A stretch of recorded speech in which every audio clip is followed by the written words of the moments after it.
My husband is mad at me because he walked in and he saw that I'm making breakfast, and I told him that this was for me and my daughter, and that if he wanted some, he needs to cook for himself. This is only for me and my daughter. You can make it yourself. My husband told me that I needed to pack my stuff and get the out. At first glance, this situation seems surprisingly simple.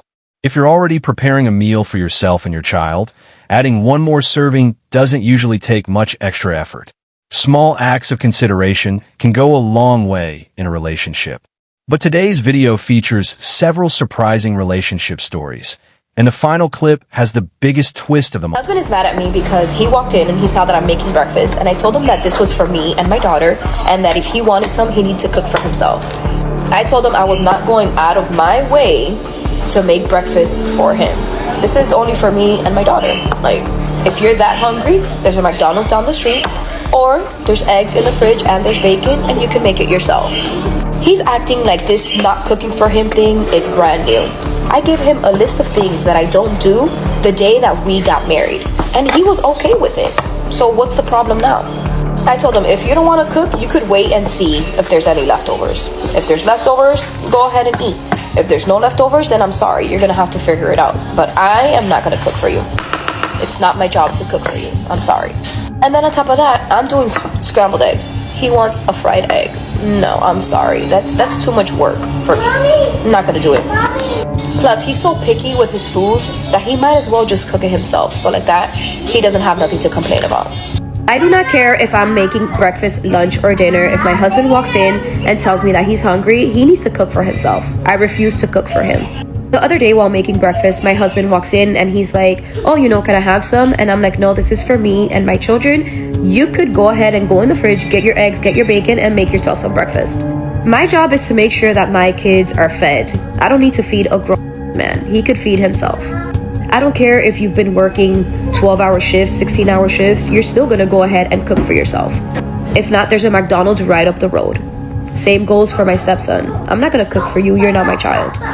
And people are like, oh, but you said you cook for your family, your husband is your family. My kids are my family. My husband is family just by a piece of paper. My kids are blood related to me. That's my family. I will not cook for a grown man. If I'm making dinner, you're lucky if you eat leftovers. If not, make your own dinner because I won't be making it for you. Or you could just starve. So my husband decided to drain our joint bank account and leave me after so much controversy on my videos. So on my main page, I made a video about how I didn't want to cook breakfast for my husband because I didn't want to go out of my way from making scrambled eggs to making a fried egg for him. And I said that he could do it himself. I don't cook for my husband, I never have, and I'm not going to be starting today. I'm sorry. I guess he got, wind of the videos, and yeah, he drained our bank account, and he has told me that I have to leave. At first, I thought he was the one that's going to be gone and that I was going to be able to stay here, but he returned and he said that I need to pack up my things and go. I told him absolutely not because I have children, and me and my children are not going to be in the street, so I told him that he has to evict me. And the one that gave him this idea of leaving me was his birth giver. Yes. His mother was the one that gave him the grand idea to leave me after 15 years. It's honestly ridiculous and disgusting that this is... Based on the story, many viewers felt the husband's reaction was understandable. From their perspective, the issue wasn't just about cooking. It was about feeling valued and respected in the relationship. Small acts of consideration can carry a lot of meaning, and when they seem to disappear over time, they may create emotional distance between partners. Today is my 3-year wedding anniversary. This has been hands down the most depressing, miserable, horrible 3 years of my life. I've never hated another person more than I hate the person that I married. I run my ass off and I do everything for everybody in my life. He goes to work. That's it. He works. Yeah, his job's hard. Yeah, his hours suck, but he works. That is all he does. I am 30 years old and I'm literally begging for the bare minimum. every single day. Yeah, I don't work, but the amount of weight I carry, I can tell you why I've stayed: money. It's that simple. I wanted to be a stay-at-home mom. And yeah, I know I can leave, because trust me, I am leaving. But people can't just walk out and leave one day when you have kids and 12 years of life wrapped up together. You can't just walk away with nothing. You have to have a plan. My husband left the night that I posted that original video. Statement has sparked strong reactions from viewers, saying that financial security was the main reason for staying in the relationship led many people to question the foundation of the marriage.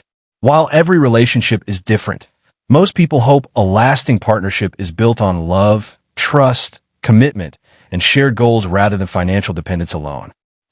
Where you coming from? What? Where you coming from? Whoa. Where you coming from? No. What? Where are you talking about? Keep your shoes back on. No. Put your shoes back on. Wow, what's the problem? What's the problem? Where's your wedding ring at, baby? Where's your wedding ring? It's in my bag, I think. It's in your bag, you think? Why'd you take it off? Because I was washing my hands, I was doing something, cooking, and making some hamburgers or something. Well, you wasn't cooking or making hamburgers here, and you just now getting home, and you don't have your wedding ring on you. So where the were you? No. So this is how we gonna play it. Where's your wedding ring? Let's start there. Told you, it might be in my bag. Do you know how much money I spent on that goddamn ring? Can you chill out? No, I cannot chill out. Yes, you can. You just now It's getting like home. You're not even giving me a chance to look for my ring. Like, what's wrong with you? Hey, whoa. No.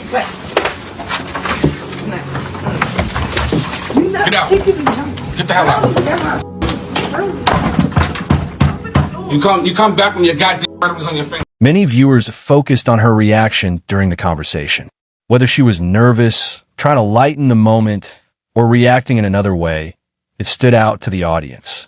By the end of the situation, however, the relationship had clearly reached a turning point, and the consequences were immediate. I realized that I left CJ. What does she mean she left me? I kicked her out. It was unexpected. She had no idea it was coming. She wasn't prepared. I didn't even want the furniture. I didn't even want the furniture. You didn't buy the furniture. I didn't want the car. I didn't even want the car. You didn't buy the car. He doesn't even give me anything now. He doesn't even give me anything. I just gave her money. I just hope that CJ really does find justice for himself and finds out who really did this to him. And guess what? I had a life insurance policy with her name on it for $9 million when I got shot. So when she came to the hospital, the police, they had to stop her because the nurse came and said, your sister Charlene Young is here to see you. I said, no, that's not my sister. She's the one that did this. Tell the police right now, she's the one that did this. She's trying to finish the job. She's here to pull the plug, suffocate me, something. Like I said, I hope everything is done, dead, over with, because I'm gonna move on. Because everything is starting to look real suspicious over here. How you think everything is looking suspicious over there on your side, it's looking real suspicious over here too. It's looking real suspicious. It's looking real suspicious on that side. It's looking real suspicious. I don't know the people involved, and the full facts are ultimately for investigators to determine. But as the story unfolded, it became increasingly shocking. Reports mentioned that the man had a $9 million life insurance policy, which has led to plenty of speculation. However, it's important not to assume anyone's motives without evidence. If investigators were to find that someone acted for financial gain, it would represent a serious betrayal and a deeply troubling We need case. men, though. We don't need them. We Then do. No, because they're lesbians. Who do you call to get your car fixed? A man or a woman? Your toilet breaks down. Who do you call? A So man or a I woman? fix my own car. Your power supply. Who runs it? Who runs the infrastructure of society? Men or women? Oh, at the moment, men, obviously, Yeah, the so patriarchy. we- I'm obsessed with being What? a woman in a male-dominated industry. I Okay, do wait, all of my own Can we carpentry. go back I do to all my own, Right, but regardless of that, like, you agree that men run the infrastructure, so therefore Oh, at the moment, yeah, men run the world. we need men. On a wider scale, yes. On a personal scale, no. Because you don't need a man to provide for you. We need men to run the industries that keep us alive and well. Not necessarily, no. So, because I know female mechanics, engineers, right, but carpenters. remember that's exception. Like, those industries are like 99% male. Yeah, but for now, we can change that. Do we want to change? There's nothing wrong with relying on other people for help. No one could do everything alone, and that's perfectly normal. Whether it's repairing a car, fixing plumbing, or maintaining essential services, everyone has different skills. Society works best when people use their strengths to support one another. You don't tell me what the no more, bro. Look at this pretty. Stop! I don't know everything that happened leading up to this moment, so it's important not to jump to conclusions. Based on what is shown, the situation appears to have escalated significantly. If someone responds with violence or damages property, there can be serious legal consequences. In most cases, walking away and handling the conflict calmly is the better choice. Getting home from work, bought her a one-way ticket to Denver on the shittest airline you could get to. Got her stuff packed for her. Go ahead, grab your shit and get out. I'll call you back. What are you talking about? Grab my shit and get Dude, out. I already saw your Tinder like account. I saw, 500 yeah, miles away. you're going back to Colorado. I got your one-way ticket. You're going. A one-way ticket? Yes, what are you talking about? you're We not have coming 5 back. tickets. I'm not going, You're not coming back. No. I don't want this no more. I saw all the messages. I saw the Tinder account. Because how you it's treat me, over. you're probably cheating. No, That's what it is. You're a cheater. Get it. No, Get what little bit. No, I already got what little bit you need. Take this. I'll send the rest. Everything can be UPS to you. Get You're out. worthless. Why would you do this to me? Up that Why extra would you do stuff. this to me? Up that extra stuff. Up that extra stuff. Get out. One of the most striking parts of the clip is how quickly the conversation changes.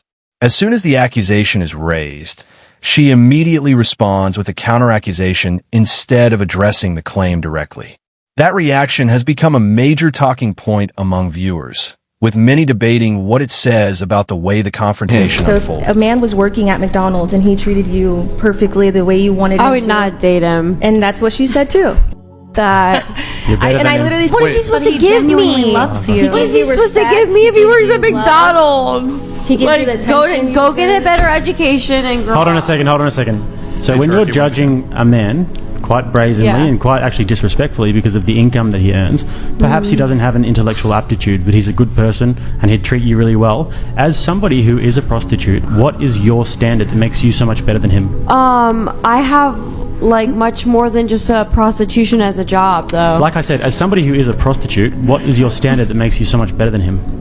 So McDonald's is worse than being a prostitute? Yeah, but I'm not a prostitute. I'm a sugar baby. You have sex with people for money. You're having sex with 10 people at the same time Yeah. for money. As a prostitute, Yeah. what makes you better than that man? I'm not saying I'm better than him. So the way you feel about the guy who works at McDonald's, that's the way men feel. That's fine. Everybody about can have what their own you opinion. do. From one perspective, a person's value isn't determined by status or income, but by how they contribute and treat others. Every honest job plays an important role, whether it's working in a restaurant, providing a service, or supporting a community. At the end of the day, character and personal responsibility often matter more than titles or appearances. I get this text from my father-in-law. My father-in-law, not my husband, my father-in-law. I get this. Let me explain. Her husband is building a new family home while his father asked her for simple cleaning help. Instead of contributing, she blasted him online. Mind you, I did not build this house. My husband and my father-in-law built it, mainly my husband. I am very grateful for that. But this is what I come home to after working an entire shift on my feet all day that I now have to clean, even though I did not make this mess. Look at it. I now have to pick up everything off the floor, all of it. I have to clean this entire island, put all of their tools away, clean the entire, all this, everything off the floor. I have to get all of this. This is sawdust because they decided to cut things inside my house. And I have to get this all done tonight before my husband gets home so I can spend time with him. From the situation described, it seems the husband and his father are putting significant effort into building a home for the family. In moments like that, many people feel it's important for everyone to contribute in whatever way they can. Even small tasks like cleaning up or helping where possible can show appreciation and reinforce that the home is a shared I'm gonna be responsibility. super calm when I say this, but you need to pack up your things before the kids wake up, get a hotel, and leave tonight. I found your Tinder. Are you joking me? I messaged the guy that you've been going to see, This has to be a joke. so don't even try to deny it. Pack your things, I never. and you're gonna be staying in a hotel from now on. Where? By myself? I don't want to. I'll help you find one. Start packing your things. Just literally, you have to be joking. One detail that stood out to many viewers was her initial reaction. Instead of expressing concern or addressing the situation directly, she responded with, "Are you kidding or are you joking?"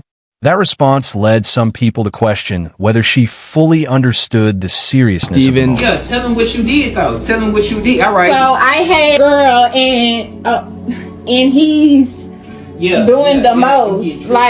Yeah, tell him the truth. Doing the most because you get tripped up on your words because you ain't. No, because you're doing the most. You're doing the most. Are you seriously throwing my stuff? Are you putting all my stuff out the door? What are you doing? Because you have to leave. You're not staying here. You think you finna disrespect me like I'm that? I'm not staying here. No. But this is my house. But you finna leave. You finna leave if you're not gonna respect me though. That's what you're. I told you. I was honest. This is what. Look, and people want honesty, right? This is what you get for being honest. Like, are you about to put my stuff down? I'm not going nowhere though. The little stuff you do have. But I'm not going all little stuff I have. Really? What are you doing? No, I can't believe you. Look at you. Look at him. Look, insecure. I'm insecure. I didn't cheat on you. I did not cheat on you. It was a woman. I didn't.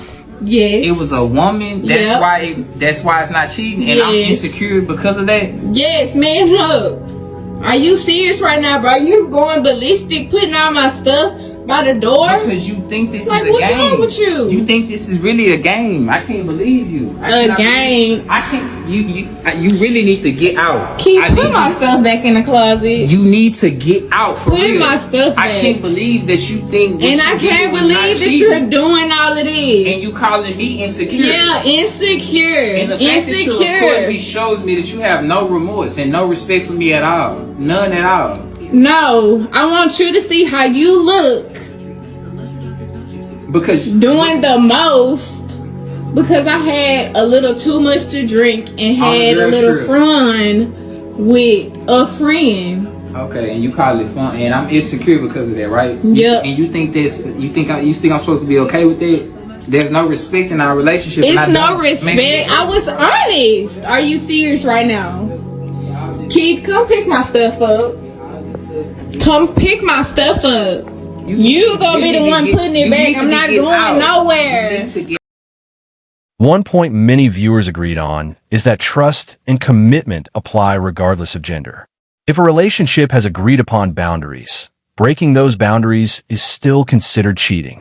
While being honest about it may be better than hiding it, honesty after the fact doesn't automatically repair the damage. For many couples, a breach of trust can still lead to the end of the relationship. Yes, I am pregnant. Pregnant with my 6th child. This is gonna be my 4th baby daddy. Yes, it's true. Yes, I am homeless. I'm homeless. I'm living out of my car. I'm living out of hotels. I'm living from pillar to post, okay? She just said that she's pregnant with her 6th child on the way, and that she's on baby daddy number 4, but yet she's homeless. You have 6 kids and 4 baby daddies, and not one of those men can provide somewhere for you to stay. And did you recently just become homeless, or you've been homeless and you are still having more kids while being homeless? I have so many questions that I can't answer. Many viewers questioned whether it would be better to focus on creating a stable environment before expanding the family further. When children are involved, long-term planning, financial stability, and a supportive home life can play an important role in their well-being. A few weeks ago, I said I don't do my husband's laundry, and a lot of people are saying, whoa, those are small acts of kindness. Why wouldn't you want to do that for your partner? But here's the thing, small acts of kindness that are mostly domestic labor just add up to work at the end of the day. So here's a list of things that I don't do for my husband. You all know, I don't do his laundry. He can do that himself. I do my laundry, and we do the kids' laundry, but he does his own. I don't cook dinner. He cooks dinner every single night. I do breakfast and lunch for us and our kids. I don't pack him a lunch. If he's hungry, he'll figure out what he's going to eat for lunch the same way that I do. I don't make his doctor's appointments because guess what? He's not making mine. Would it be kind of me to do that? For sure. Is it my job? Absolutely not. I want him to be healthy, but he's a grown-ass man and he can book his own appointments, right? There's a lot of things that I don't do for my husband. From what was shown, it appears both people agreed to the arrangement, and mutual agreement is an important part of any relationship. Whether the marriage succeeds over the long term depends on many factors beyond this single decision. Every couple has different expectations, and if both partners genuinely communicate and consent, that's ultimately their choice. But don't go anywhere. The final clip is easily the most surprising one of the video. Yeah, I got him in here cooking tonight after he worked 12 hours, see? So me and my husband are in a huge fight right now. He actually left, and he said he's gonna stay gone until I get my act together. So I'm gonna tell you what happened, okay? Pretty much, he works like 70 hours a week, okay? And I asked him if we can go out to eat. We went out to eat yesterday, and I asked him again if we can go out to eat again. He said that this can't be something we do on a routine basis. And I'm just like, why not? Why not? When you have the money to do it, and you make all that money, why can't we do that? And he says, because we're supposed to be saving. We're supposed to save. What are we investing in? Why are we saving in the first place? Okay? First of all, what I'm not going to do is sit here and allow someone to tell me what my money, that's my money too, because we're married. I'm not going to allow someone to tell me what my money is going to go towards. Okay? Simple as that. And if he's going to keep it up, then he don't have to come. It's hard to know the full context behind the clip, but many viewers found it surprising that such a private moment was recorded and shared publicly. Posting personal relationship conflicts online can often make difficult situations even more complicated. Thanks for watching. If you enjoyed the video, be sure to like, subscribe, and let us know in the comments which moments stood out to you the most. See you in the next one.